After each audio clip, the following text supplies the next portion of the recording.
Hello students, in this video we will discuss about a theorem related to continuity. Theorem is, suppose f is a real function on a subset of the real numbers and let c be a point in the domain of f, then f is continuous at c if limit x tends to c f of x equal to f of c. That means in this theorem, given that f is a function and another point c is given, then this function will be continuous if limit value of function in this limit is equal to value of function on that real number, constant number. If both are equal, then this will be continuous function. Now, if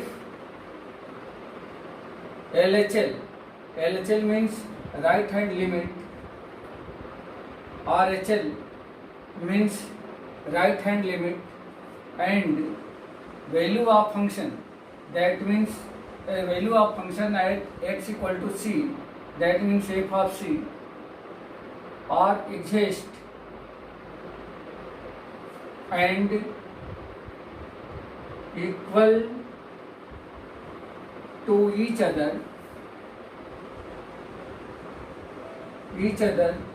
then given function will be continuous.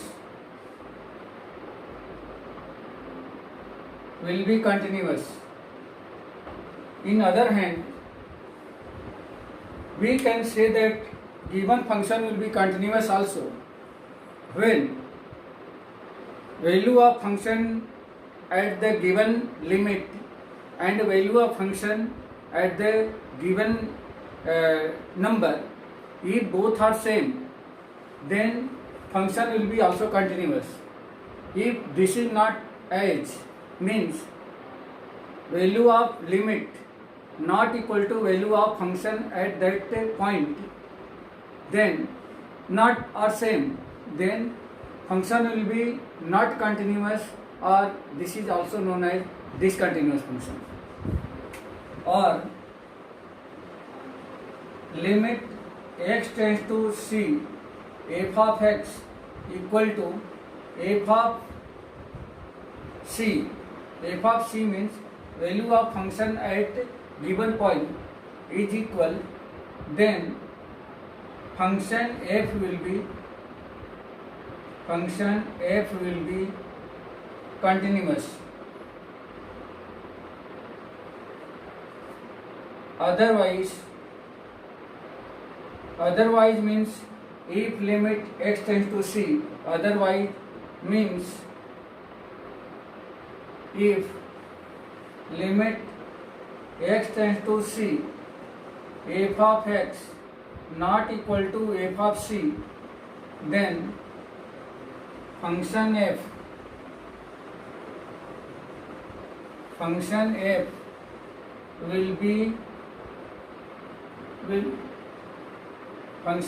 will not be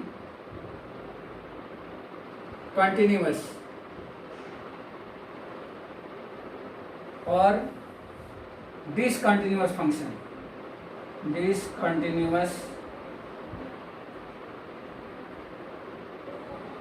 function.